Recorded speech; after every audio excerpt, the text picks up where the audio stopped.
Laughing Vikings Live. High vibe chats with actors, comedians, and creators, plus stand-up comedy, sketch comedy, and most importantly, you. That's right, join us every Monday for new episodes, and you can be a part of the show on Facebook Live, YouTube Live, and Twitch. Ask questions and interact in the comments, and make sure to share this with your actor, comedian, and creator friends so they can be a part of the show too. Can't make a live show? No problem. You can catch up on your favorite podcast platform and visit laughingvikings.com to find out how you can join the cast and crew. All right, it's time for today's show. Buckle up and make sure you stick around to the end because we have a special surprise for you. All right, ladies and gentlemen, it is Laughing Vikings Live. Happy Monday Fun Day. Let's go.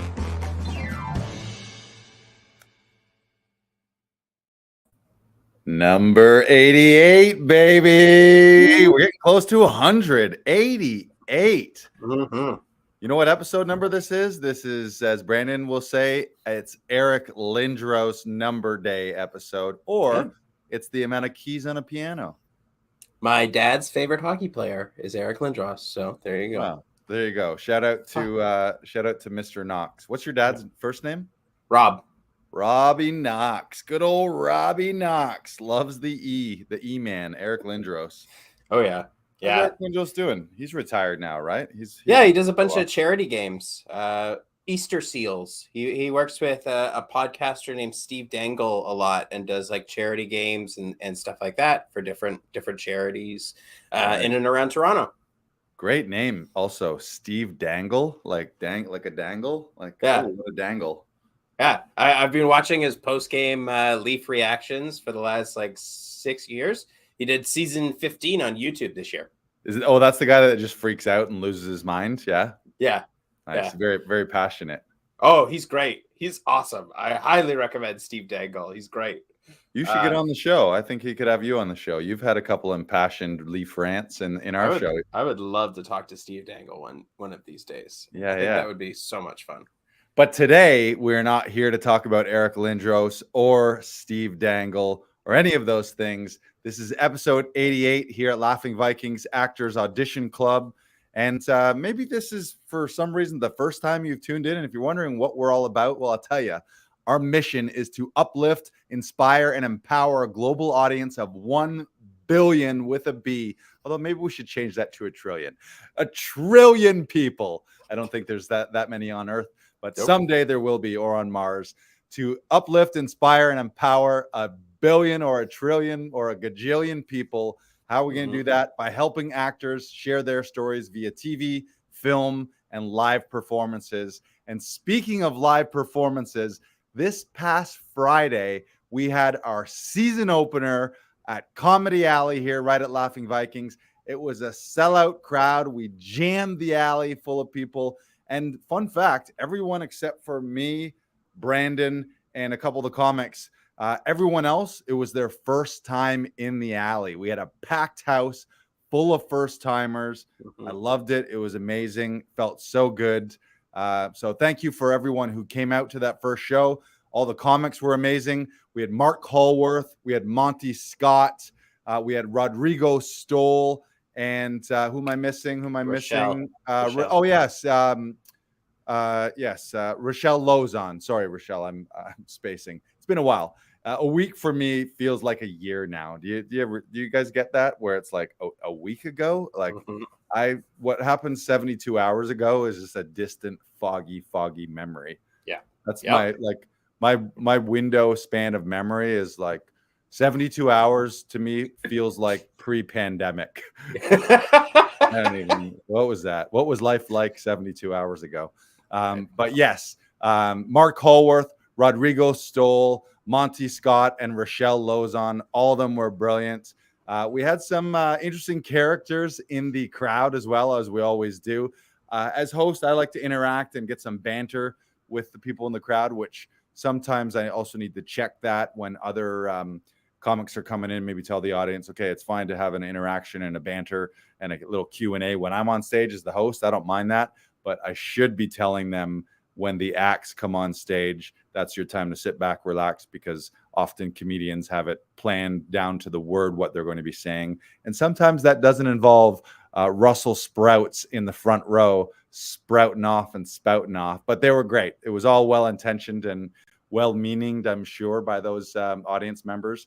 But it's an intimate, one of the things I love about the venue here is it's so intimate. We only sell 20 tickets. Every once in a while, we'll cram a few extras in, but we typically have 20 tickets sold, which means by the end of the show, I know everyone's name. I know the whole audience. We have personal relationships with them by the end. A lot of them are neighbors here in the Riverside, Toronto area. So then I end up seeing them walking around the neighborhood, or I go out for a slice of pizza or a drink after the show, and we see people who are just at the show here. So it was good. What was your feeling of things? How did you like it?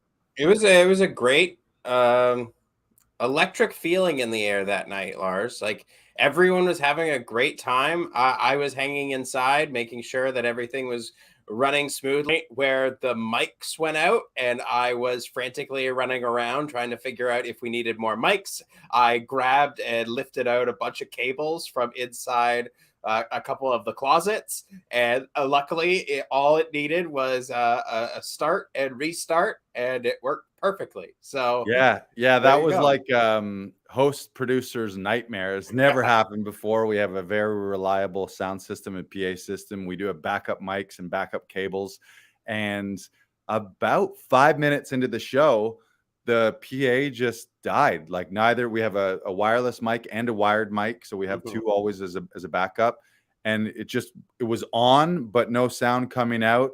So I'm trying to figure things out. I could sense you, but I came in later, and all the drawer with all the cables and the mic stuff's in here. Like, I just picture Brandon in here, like, oh fuck, oh fuck, oh fuck, oh fuck, come on. And then part of you is the show must go on. So you gotta, as host and producer, in my mind, I'm calculating how long can I attempt to figure this out while an audience is sitting there wanting a show. And at some point, you would have to make the decision just to cut your losses and be like, okay, we're going a cappella, and we're going to use our stage voices. Luckily, it is a small venue. So I had almost made that decision pretty much. It was like, okay, I guess we're doing this mic list, and we're just going to be old school Shakespearean orators in the town square. And then the guy in the front row is like, did you try shutting it off and turning it on again? And I'm like, I didn't, but that often works. Like, and then I was joking, like, and then I just need to blow on it like an old school Nintendo game. Oh, yeah. And that was a good joke. We literally flicked it off. That's Kyle Cease's joke. I think he's a pro comic. I think he does a whole bit on restarting Nintendo. And how that, like, you just could apply that to everything. Like, wouldn't it be nice if that, like, your car breaks down and you can just blow on it and stick a pencil in it and all of a sudden it works. But we turned it on and we turned it off. We turned it off and then turned it on, and then instantly the mics were there. So it was a quick little glitchy snafu, and then we were right back in the game. And just before that happened, I had dubbed the guy in the front row as honorary audience captain. And then he immediately validated that decision. So I got to say, I'm going to give myself some credit here. I anointed, is that the word? Anointed? I anointed the correct man as the audience president / team captain, because he gave me the intel that maybe saved the whole show to a certain degree. Although we would have been fine. We would have been fine had we had no PA, but it's certainly better with a microphone. Yes, 100%. It's definitely better with a microphone. It is better with a microphone. Yeah, so that was amazing. Thank you for everyone who comes out. And as a reminder, we do those shows every Friday and Saturday at 8 p.m. here in our beautiful outdoor venue at Laughing Vikings. You can go to laughingvikings.com/comedy alley. You can reserve your tickets, but there's only 20 tickets. So you got to get them while they're hot. They're like hot cakes. You got to scoop up those hot cakes and get them. Don't leave it till last minute. We actually turned people away on Friday. They were coming with groups, and a lot of people just milling around the neighborhood looking for something fun to do. So if you want to come any Friday, Saturday, 8 o'clock, I would suggest book at least 2 days in advance to do that. You can always come day of at the door and see, but we don't want to have anyone disappointed. So laughingvikings.com/comedy alley, grab your tickets. And let me just do something here. I'm going to pop into my trusty old calendar, and I'm going to remind everyone who is coming this weekend. Here we go. Oh. All right. Give you a setup? You want what? You want me to give you a setup? Sure. Yeah. All right. Joe, Lars, Larson, who's coming to Comedy Alley on Friday?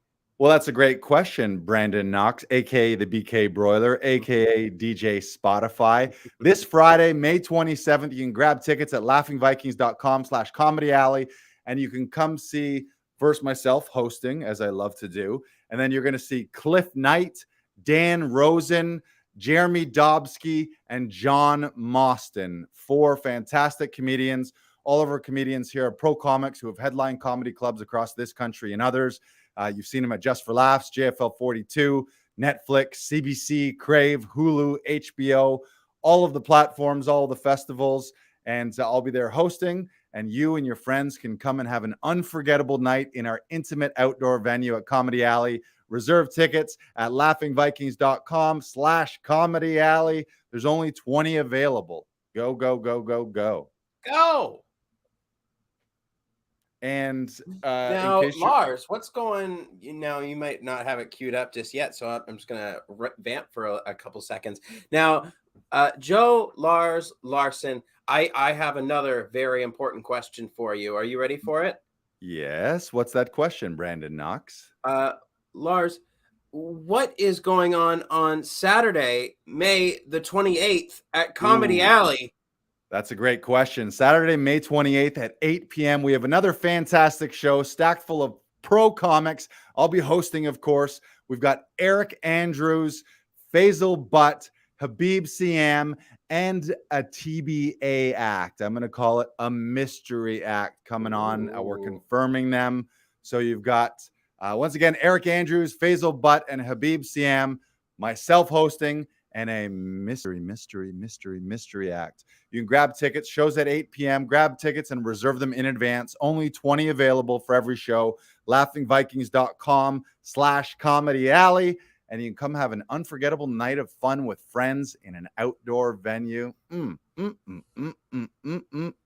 love you. You can come for love too. You can come to laugh, to love, and to live. Live, laugh, love. Good vibes. Good vibes. Good vibes only. Yep.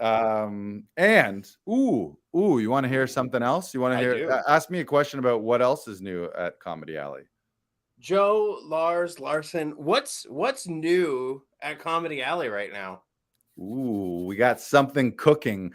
This is by popular demand. People are asking about it. We have regulars who come, if not every week, they come very regular last summer. So what we've done is we put together a Comedy Alley VIP Seasons Pass. That's right. Instead of paying full price every time you come, you can buy a Seasons Pass, which what does that do? That gets you access to every single show for the entire 5-month season. Depending on the month, there's either 8 or 10 shows, whether there's 4 or 5 weekends in the month. So that's 8 to 10 pro comedy shows in June, July, August, September, and October. You can become a VIP Seasons Pass holder. Go to laughingvikings.com/comedy alley. And that pass is only $99 a month, which saves you over 50% off regular tickets. So especially if you're a comedy lover in this neighborhood, don't pay full price. Just grab yourself a pass and you can come and go as you please. Although we would like you to reserve your seat so that we know you're coming. And if you're not going to be here, then we can let someone else have your VIP seat. But grab a Seasons Pass. Go. VIP Seasons Pass. And there's only 10 of them available. We're only letting 10 of them go because the price is too good. It's too good a deal. And I'm like, I can't sell out Comedy Alley on this VIP pass. But I'm going to let 10 lucky VIPs in the neighborhood grab one of those. Just $99 a month gets you access to every show. You can come to every show with that pass. You'll get a coupon code. You just hop online and you can come with your pass, and you can bring people. Or if you're in a fantastic relationship or you got some really cool friends, you can be like, why don't you get a pass and I'll get a pass? And our entire summer will be taken care of. We won't have to worry about what to do. You know how you're like, oh, what am I going to do this weekend? You don't ever have to think that. You just know, oh, it's Friday. Oh, it's Saturday. What do I do on Fridays and Saturday? I'm a VIP seasons pass holder at Comedy Alley. I will be in the alley every weekend. You don't say that too often. I'm going to spend my summer in an alley. But now you can with a VIP seasons pass. Grab it at laughingvikings.com/comedy alley. Get it today. No restrictions apply. May cause diarrhea. Viewer discretion is advised. May cause migraines, diarrhea, and early death. May cause unadulterated laughter. Right. May cause sharding. Ooh, wow. You may poo and pee your pants. That's the only side effect. That's some intense comedy right there. I wash my hands of it. Okay. Literally. Yeah, you Literally. can't. One time last season, we had a pregnant lady who came with her husband, and she was like due any time. And the reason that they came to the comedy show, it was twofold. One of it was she wanted joy and laughter to be introduced to their newborn. So, like, obviously, a newborn gets a sense of sound and can hear the vibrations of laughter and all the good positive endorphins of the mom laughing. But also, she was like, literally, I want you to laugh this baby out of me. She's like, she was obviously huge, being 9+ months pregnant. So she was like, I want to laugh so hard that I have this baby here. And imagine that. It didn't happen. They had it 2 days later. It was a Friday night show, and they had the baby on Sunday and sent me a message and a picture, and it was beautiful. But in my head, that whole show, I'm like, I want your water to break halfway through this show, and we will deliver this baby on stage at Comedy Alley, and this will be the comedy baby of all time, and that baby will end up being a famous pro comedy headliner, and they can be like, I was literally born on a comedy stage. Beautiful.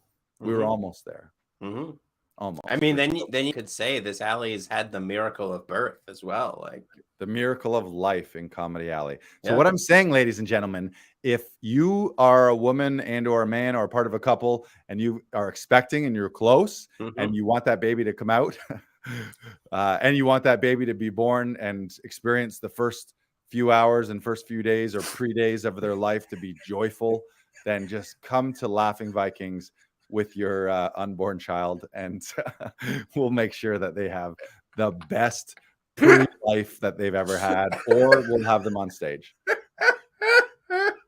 We were going hard that night too. We were like every time I was like, all right, and the next comedian up trying to get this baby out of this lady is Mark DeBonis, is Liam Kelly. So I'd like to think we played a part in it. It was 48 hours later, but I think some of the contractions started coming closer because of our jokes. It's a tough challenge. Yeah, that should be a reality show, like Next Comic, like Last Comic Standing or whatever it is, or America's Next Top Comic. Yeah. But it's like 10 comedians and one super pregnant lady. Which comedian can make this lady laugh so hard that this baby pops out? I'm not a doctor. I'm not sure exactly the lingo, but I believe baby pops out is the I believe that is the technical term lingo for it. Yes. Yeah. Nurse, this baby popped out. I think the baby's popping out. Oh, coming. Let's go to the Comedy Alley. Wow. Quite the voice on that nurse. Yes. I get all my voices from Monty Python. Right. Yeah. They're all just adaptations of that. Right. So it's beautiful. I'm super pumped to have Comedy Alley back. The audience is always great. It's such an intimate, cool venue. I always feel like people get here and they're like, where am I? And then they leave and they're like, where was I? They still don't get it. They look around and they're like, this is weird. What is happening, and how did I get whisked away to this magical, mythical place? Like walking through the wardrobe in Narnia, and you come out, and instead of talking goats and an ice queen, it's pro comedians. And you have the time of your life. And then a baby's born, and a baby is born, and a lion gives you a rousing battle speech to go fight the ice queen. And then you go right back through the wardrobe, and Yeah, at the then end of you're the back night. out in the world. Yeah, you just go back to your regular life and you're Mhm. like scratching your head and you're like, whoa, that was pretty fucked up, wasn't it? I had a great time. And then they make 9 movies out of it, or 9 books. 9 books. I don't think they've ever made all of those movies, actually. No, I don't think the first couple did that well box office wise, so maybe they Mhm. canned it. The And books the were main amazing. characters change throughout the book, so it's hard to really follow one person's story. Right. Yeah. Because that's why Harry Potter's so successful, right? Because like you're following Harry Potter and his 2-3 friends that go through school and then have a final battle at the end. I just like the idea of crawling through a closet and coming out somewhere else, and you're like, ooh, look at this. I believe the other closet goes directly to Eastbound Brewery, so that works out for all of our guests as well. Right. Yeah. And it also reminds me that the wardrobe from Lion, the Witch, and the Wardrobe always reminds me of Fred Penner's Log. I don't know if you're too young. Are you too young for the Fred Penner show? Yes, that does not ring a bell. Fred Penner's a children's entertainer, song and dance man, and he had a show, kind of like Mr. Rogers ish, except the beginning of the theme song in the episode is like him walking out into the forest and through a field and over a river, and the last thing he does is he crawls through a log and he comes out the other side and he's in like his set, and I think there's like he had maybe puppets and or animals, or he'd had guests come visit him. It's kind of Pee-wee's Playhouse ish, but it's not Fred Mr. Penner, Dress Up, is it? no, but it's very much like Mr. Dress Up, but it's Fred Fred Penner. Yeah. Okay. How dare you not know Canadian legend Fred Penner? But I've often thought, I was like, I think that it shows off the air. I hope he's alive. I think he's still alive. If he's not, rest in peace, Fred Penner. But I hope you're alive. But if you're not using that log, I want that log, Fred Penner. And we'll just put it in the hallway here. So people come up the stairs and I'll put a sign, this is Fred Penner's log. In order to enter, you must crawl through Fred. I was going to say Ped Frenner. You must crawl through Ped Frenner's log. He is still alive. He is 75 years old. Yeah, I think he still tours. Canadian legend, Canadian entertainer. November 6th, 1946. In the vein of, a little like Sharon Lois and Bram, too, just legendary children's entertainer. Whole generation of people grew up on him. And yeah, the song was like Fred Penner's Place. Fred Penner's Place,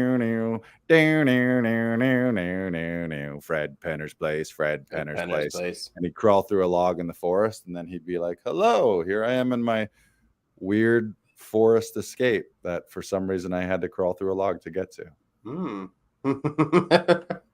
So if anyone knows where that log is, we want it here at Laughing Vikings. That'd be legendary.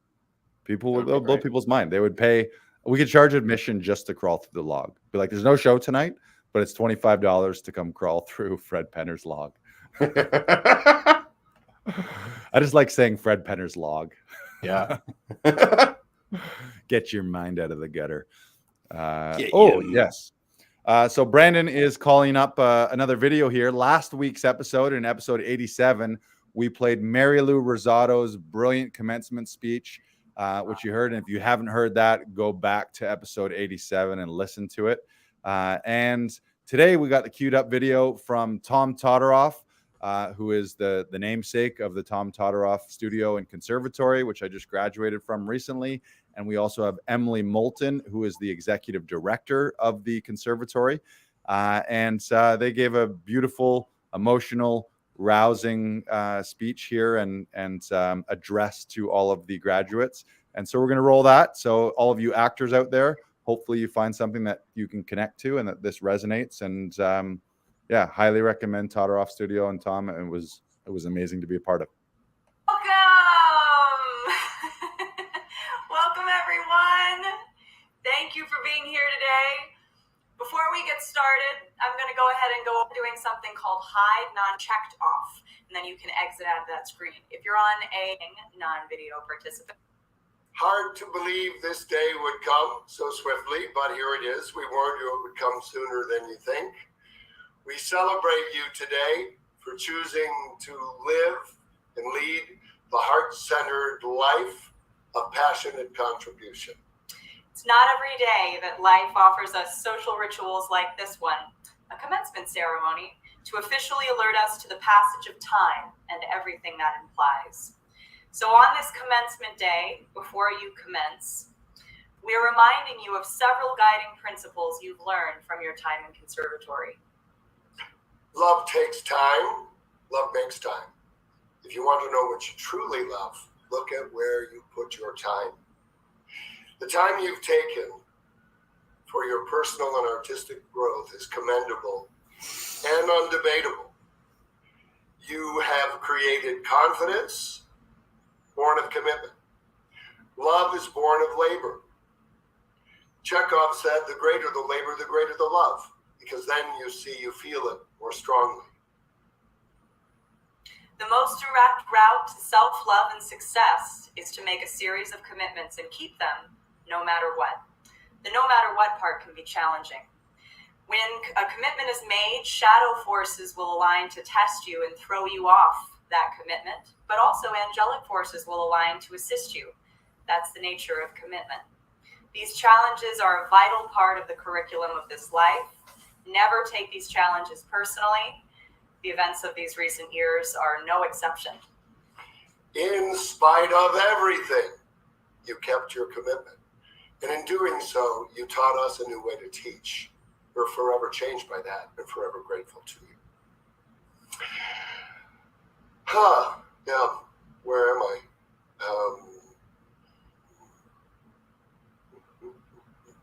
Yeah, okay. A little overwhelmed there.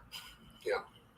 So, as I was saying, we celebrate and congratulate you today for your deep understanding of the principle of commitment and discipline and the depth of character you forged together through the action of keeping those commitments.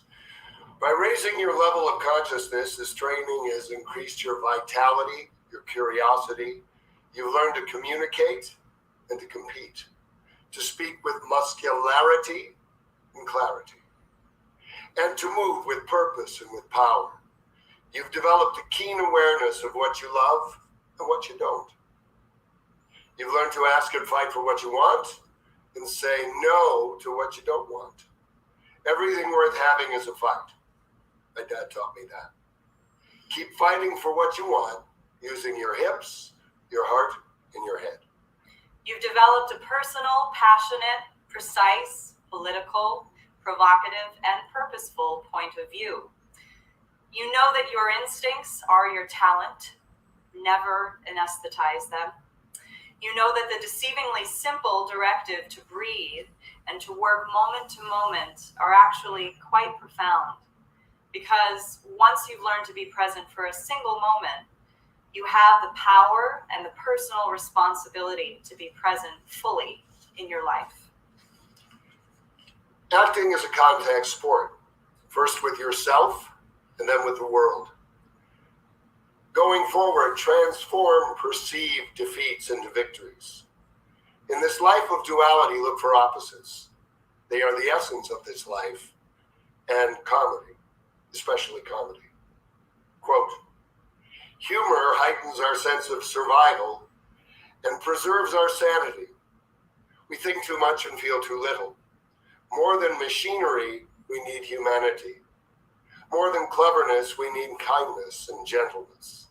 Without those qualities, life will be violent and all will be lost. Charlie Chaplin said that in 1940, end quote. Humor and humanity.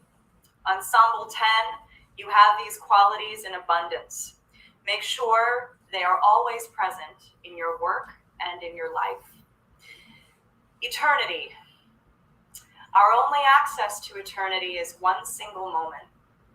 A minute, an hour, a week, a month, a year, a decade, a millennium are only witnessed in hindsight. To play a moment, you must be present. Why then is it so challenging to do that? How do you do it? Quiet your mind. Keep the focus off yourself and regularly off your personal electronics, which, by the way, have connected us to everyone, but it's only your heart that can keep you connected to yourself.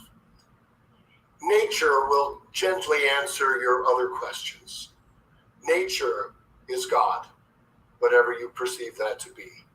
Shakespeare refers to this frequently. Another Chekhov observation: life on Earth is inconceivable without trees. Nature encourages you to breathe as it does. You are connected to trees, to the earth. You are not your emotions. Your emotions are the weather, and every storm passes. And above the clouds, the sun is always shining. Your breath is the wind that clears away the clouds of despair. Aspire to see what eagles see, and to hear and smell what dogs hear and smell. No one is here today because you did it all alone. Someone taught us all to walk, talk, read, write, make our bed, and tie our sneakers. Thanks, Mom and Dad. The people who surround you now, the souls you've spent the past months with, have challenged you and inspired you, and they've given you strength and taught you patience. Close your eyes and hold all of these faces in your mind and in your heart. Do this now. Do this forever. You are a great ensemble, Ensemble 10. Our conservatory creates consciousness, confrontation, confidence, contacts, and most importantly, contribution. Con, meaning with. Go forth now and create together. It's why you were born. It's why we all were born. The work never ends. Dream, plan, reality. You now all have the tools to manifest your dreams. Thank you for being ours. Make your life a work of art. Make your life work of your own heart. We love you. We love you.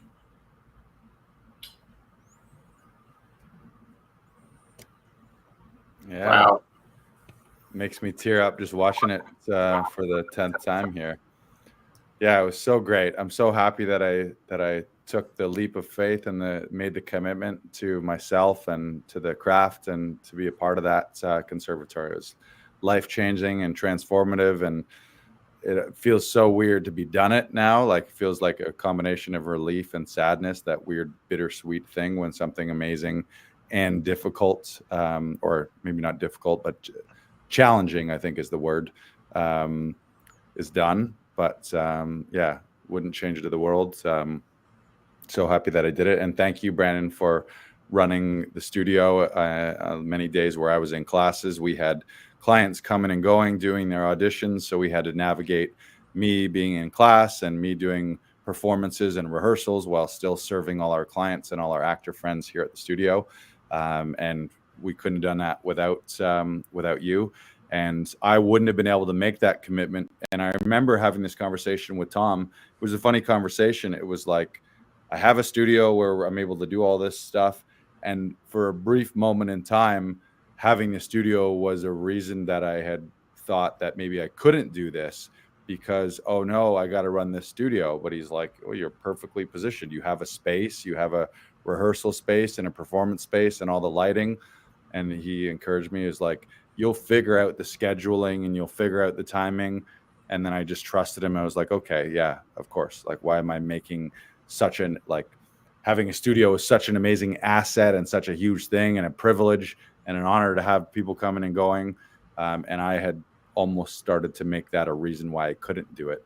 But it was knowing, part of that was, am I going to not be able to serve all of our clients and all of our actor associates here at Laughing Vikings? Like, is me making the commitment to being conservatory going to mean that the studio has to be shut to outside people? And we quickly figured that out. So thank you, Brandon, for being here throughout that 8 months. Yeah, no worries. I believe it's done. Can you believe it? I know. Yeah, it's weird. Yeah. I'm so used to walking in on Monday morning and you're already in class and you're doing your thing. Yeah, it was Monday through Thursday. I had classes every day, 11 to 4. And when I wasn't in class, I was rehearsing or learning lines or reading plays and reading textbooks and watching old movies and film history class. So yeah, it's definitely the thing I'm excited about is now that I have that time back, I get to restructure and rebuild my life and my daily schedule, my weekly schedule, and figure out what am I going to take from conservatory and implement on a daily and weekly basis. So it does feel like very much a rebirth and a new opportunity for Lars 2.0 or 3.0 or 4.0, whatever version I'm on right now. And big thank you to Tom and Emily and all the faculty and all my ensemble peers too. It was like such an amazing experience. It feels like, I don't want to say we went to war because nobody died or got injured, and this, I don't know that the stakes were quite as high as a war, but somewhere in the middle of that and like sports, you feel like being on a sports team where you like, okay, this was my band of brothers and sisters that we were in the trenches for. Everyone came from different walks of life all over the country.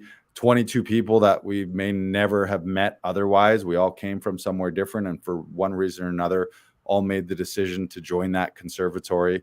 And then we spent 20 plus hours a week for 8 months. So it's just a long time to spend with people. And my hope and belief is that I'll have lifelong friends and lifelong acquaintances from that conservatory forever. It's just something that we'll never forget, and it'll be with me forever. So thank you. Yeah. Getting emotional talking about it. But the other thing is I'm also excited to get back into Saturday workshop. Tom runs an amazing weekly workshop. So anyone on the call, if you want to get a taste of his coaching styles, it's 3 classes in one every Saturday.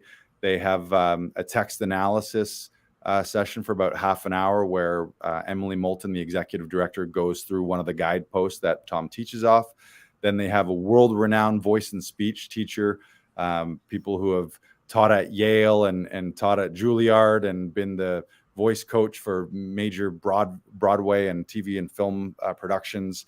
Andrew Wade, as an example, was the voice and speech coach for the Royal Shakespeare Company. So every week you get world-class training from a voice and speech teacher, and then followed by 3.5-4 hours of Tom's one-on-one coaching where people are working monologues, cold reads, audition pieces, scenes from theater and from classic theater and from contemporary television and film scenes. So yeah, it's a brilliant Saturday. And it was doing those Saturday workshops that got me to the point where I wanted to go further with Tom and the conservatory. And those weekly workshops have been a huge asset for us here at the studio. I know that Brandon, you got involved with the studio as well. So you've been attending those for the past yearish, or maybe it's been over a year now for you. But I really loved going to those classes because it serves you as an actor, but it also really serves you as a director because it develops a language and a system. If you dive deeper, you'll learn Tom's guideposts, and you'll learn about the vocal variation and the 6 viewpoints and sort of the framework of his teaching, which then with that language makes you a far better and far more powerful director because you can speak in a language that if the actor you're working with knows that language, it's very clear rather than having to work. I found previous to Tom's class, when I was coaching someone or helping someone, I wouldn't even at that time have called it coaching. I was helping them with their self-tapes as a reader and as a cameraman. Since taking Tom's classes, now I would say because of learning from him and seeing the way he coaches people and learning the language that he uses, and I know that you feel this way as well, Brandon, and you do coach people during their sessions. But before working with Tom, it was often like, it was just grasping at straws, or like, how can I would watch a take with someone. I'd be like, I feel like this isn't it. Like, we're not there. It doesn't feel like we've cracked the code or unlocked the scene, but I don't know what's missing, or I don't know what I can say to you to make you understand, because it was this nebulous thing. And then you learn this language and the system that Tom uses. And all of a sudden I was able to clearly say like, oh, we need to work on your moment before, or here's a great spot, make this a discovery, or this is a good spot for some game playing and role playing, or the scene needs a little more architecture, or this is an opportunity for an opposite, or we need to work on the conflict in the scene, or we need to find the love in the relationship here. Which before I was like, I find a lot of directors do this, is you use like metaphors, or like, oh, it's kind of like this, or remember when you were this, or you're using language and feelings and hoping that something lands and connects. But even if it does land and connect, and someone can say like intellectually, oh, I get it, I know what you mean, then there's still a gap between understanding what someone means intellectually and then playing that and turning that into an actionable behavior on camera, either physically or vocally, that was a missing piece. And then when I started doing these weekly workshops with Tom, my favorite thing ever was a Saturday workshop, and then in Saturday evening I would have sessions. And the people who came after I was in Saturday workshops, I feel always got my best coaching, because everything that Tom said was like right in me, and I had just worked and I was in the zone, and then I could pass a lot of those pearls of wisdom. So whether people realize it or not at Laughing Vikings, if maybe you don't even know who Tom Todoroff is, I'm sure you've heard us mention him a million times, but whether you realize it or not, Tom's has had a big impact on you if you've done your auditions here, because his teaching and his coaching is embedded and ingrained, like it's in our brains, in our hearts, in our minds, in our body here at Laughing Vikings, because we've spent so much time with them. And it's one of my proudest things is then to be able to pass that on to other actors. So I would strongly suggest, if you're involved in Laughing Vikings, go check out a Saturday workshop. We can send you a link for a free workshop, and you can attend the first one for free. And the monthly membership is dirt cheap too, for the amount of training and the amount of value and the amount of life-changing pearls of wisdom you get on a regular basis. Like, there's so many times where it's just like one little thing he says, and I'm like, that just blew my mind again. And then you have an audition and you go use that and you get a call back, or you book it right away. So yeah, shout out to Tom. Yeah, I 1,000% feel every actor who comes through Laughing Vikings, again, whether you realize it or not, you're heavily influenced by Tom Todoroff. We even have all of the guideposts in the back studio, because when I'm coaching someone, I need a reminder. Sometimes I'll just look at a scene, I'll have the script in my hand, and I'll just look up at the wall at all the guideposts, and I'll go, oh, Brandon's turning it around. And I'll look at the scene, and I'll literally just go guidepost through guideposts, and I'll be like, what am I missing here? Okay, yeah, relationship. Okay, who am I talking to? Where's the love? Okay, conflict. What am I fighting for? How am I meddling? Number 3, what's the moment before? Do I have a strong moment before? How am I beginning this scene? Where am I coming from? Number 4, is there humor? Number 5, is there opposites? And I'll literally go down like a checklist. And we talked about the power of a checklist, and Tom really preaches a checklist mentality. Is surgeons and airline pilots, they don't just wing it. They don't just go by feeling. They don't go by, oh, how does this resonate with me? When I pick up a scene, do I get it or not? No, all those professionals, and any professional, they follow a checklist and they follow a system, because we're humans and we have different moods and different energy levels and different feelings that aren't always predictable and are sometimes unreliable. But if you go through a checklist and you're like, I do this every time I get an audition, every time I get a scene, this is what I look at. And then at the end of it, you got to forget it all and then be present and be in the moment and act at the speed of life. Remember to forget, and then just be a human being. But to work through that checklist as the work, I don't want to use the word guarantee, but if you follow a checklist, it pretty much guarantees that you're looking at everything, or you're at least you're uncovering every stone. Mm-hmm. Like, what have you're doing your best? Yeah. Is there something that I've missed here? Mm-hmm. And speaking of doing your best, the studio's ethos that they follow is the 4 Agreements, which is Don Miguel Ruiz, who wrote the book 4 Agreements, also wrote the book Mastery of Love. Those are 2 of the recommended and required readings in the studio. And those 4 agreements are: always do your best, mm-hmm. don't take anything personally, don't make assumptions, and Brandon, the 4th one, be impeccable with your word. Be impeccable with your word. And you do all those 4 things, man, does it just make your life better and easier? And yeah, it's great. Love it. Yeah. I can't say enough, but I will. And by now, if you've watched and listened to many of these episodes, you've heard us say Tom over and over and again. And you'll continue to hear his name because I can't think of anyone in my life who has influenced my, certainly my career as an actor and as a performer, but even broader than that, influenced my life as well too. He's like this, he's an amazing director and actor coach, but in a way, he's also a life coach for a lot of people without intending to be. He's teaching through acting, but there's a lot of parallels to becoming a great actor and also becoming a great human being and living a great life.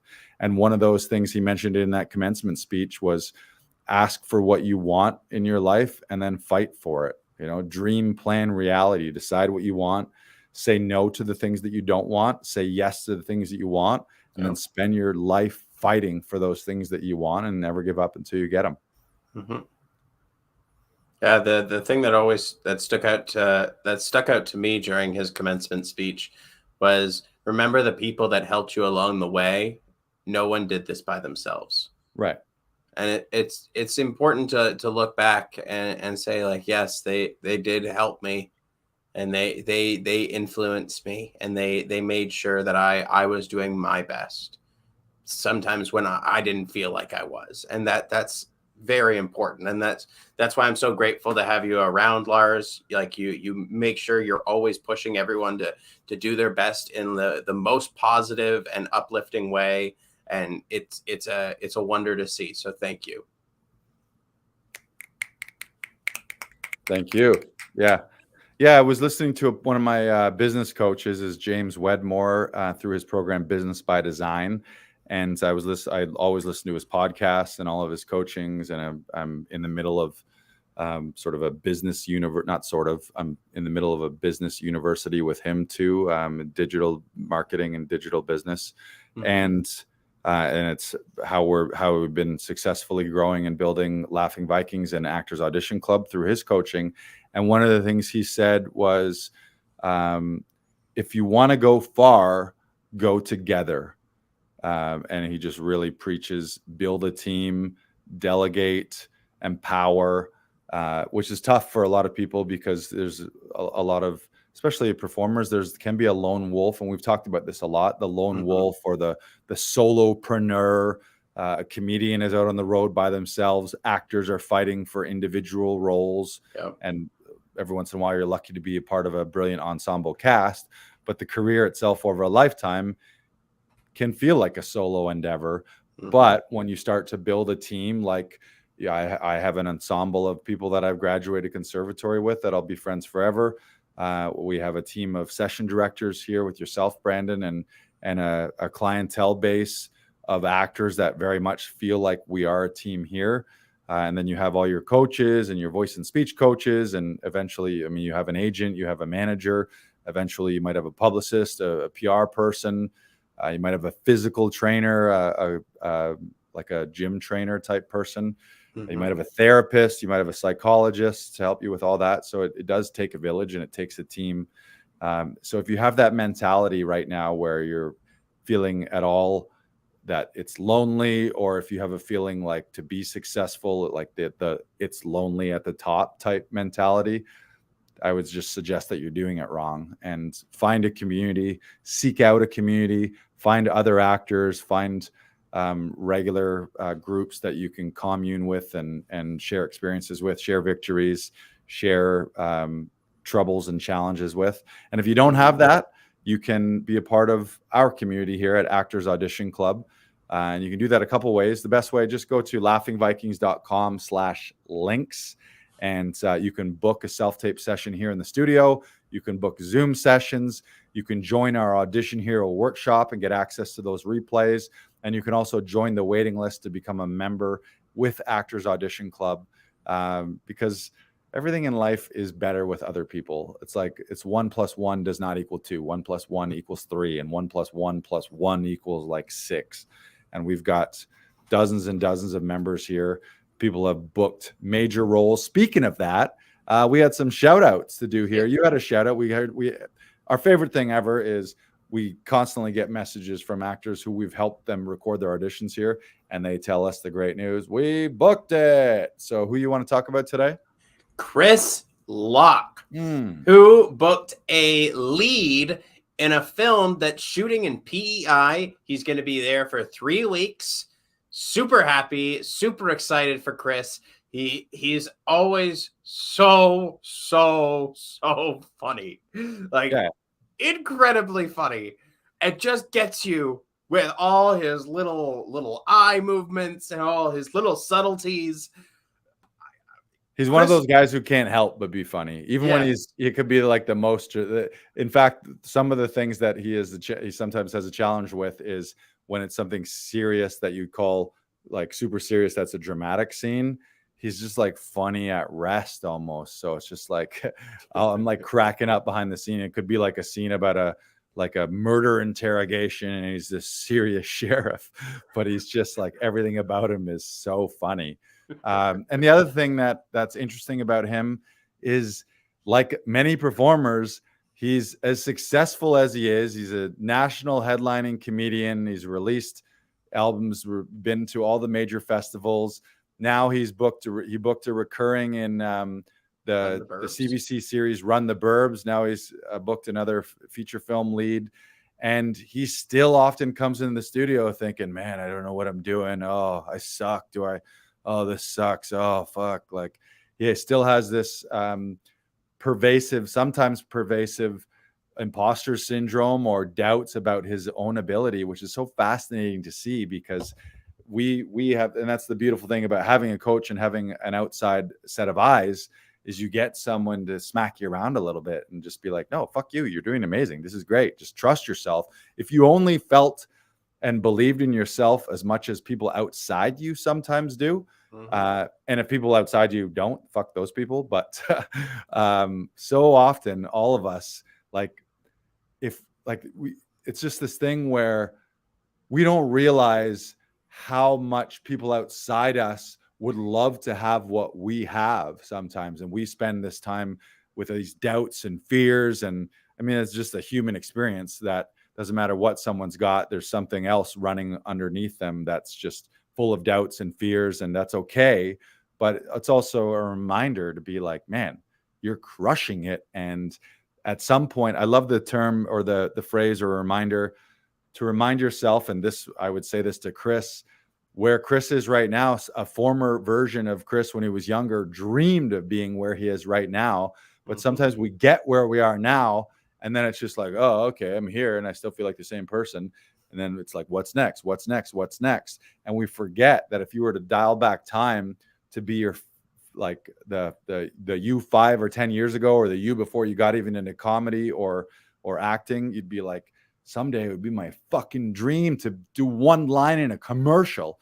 And now it's like, it's not enough unless we're a lead in a new Netflix series or unless we're starring in our own show. So just that reminder that somebody wants what you have, and you got everything you need inside you. And he's certainly one of those guys, like a lot of people that come through this studio, where my dream here at Laughing Vikings is to get to the point where we're like Happy Madison or Heartbeat Productions, where I've got a budget, where all these brilliantly talented people, where I can just green light all of their dream projects and just be like, Chris Locke, here's $10 million. What scripts do you want to do? What fucking game show do you want to host? What sitcom do you want to write? What sketch show do you want to write? What stand-up tour do you want to be a part of? And I say that not just to Chris Locke. I would do that to every talented person that comes through these doors, and just be like, here's your budget. Here's your budget. Here's your budget. 5 million for you, 10 million for you. And just produce those under Laughing Vikings banner, and give everyone the gift of never, like, basically we get to the point where we just shut down Actors Audition Club, because nobody has to audition anymore.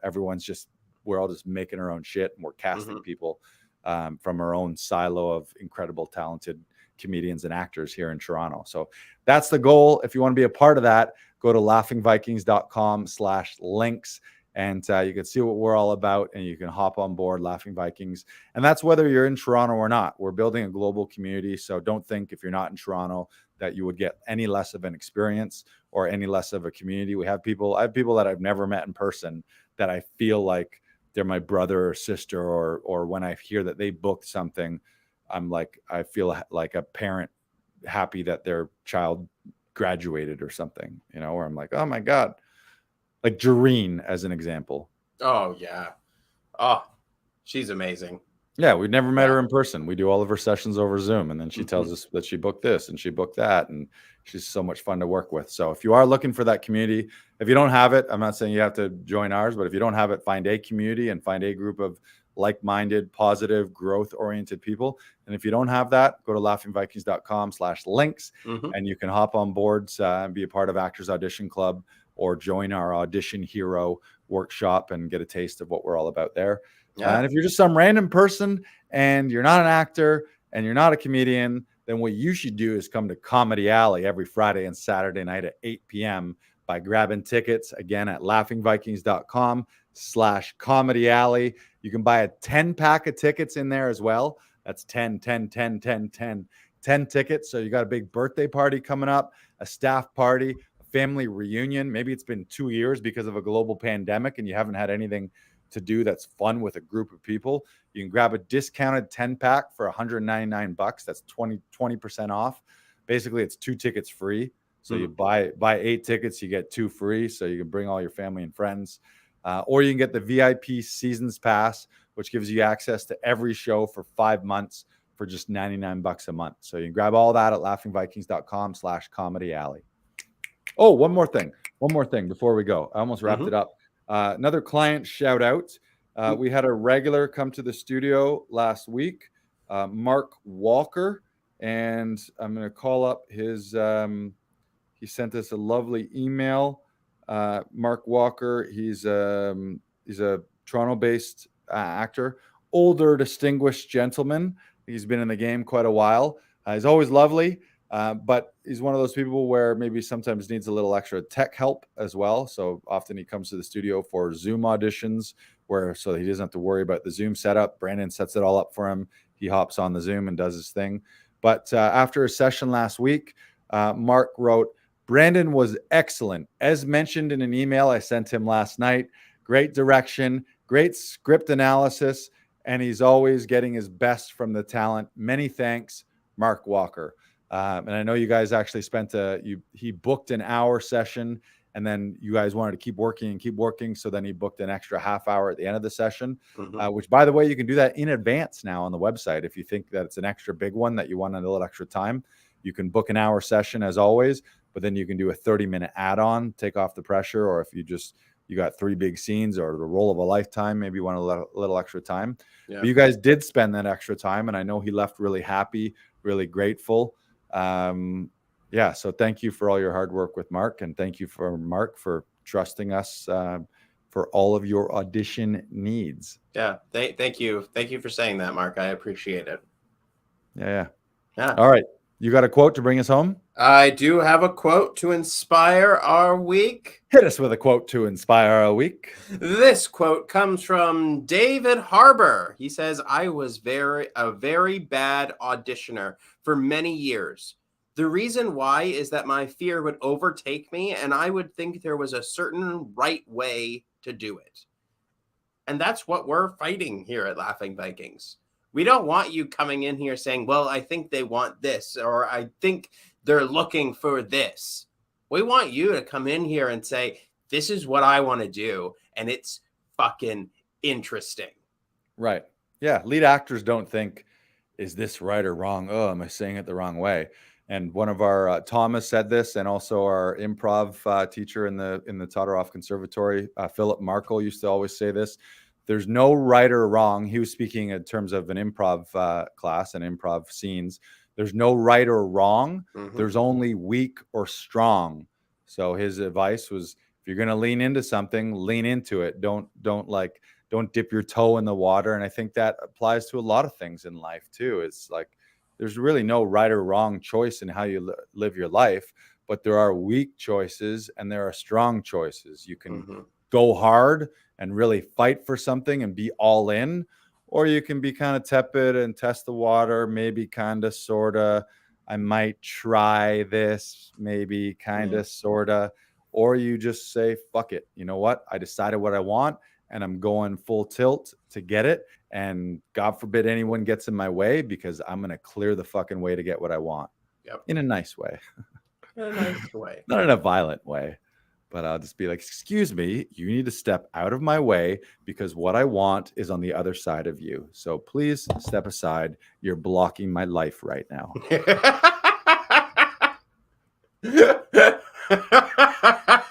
I like that. Yeah. And on that note, thank you everyone for tuning in. We will see you all next Wednesday at 6 p.m. Have a fantastic week. You are all rock stars in our eyes. We love you. Goodbye, goodbye, goodbye. And we'll see you in Comedy Alley. Comedy Alley.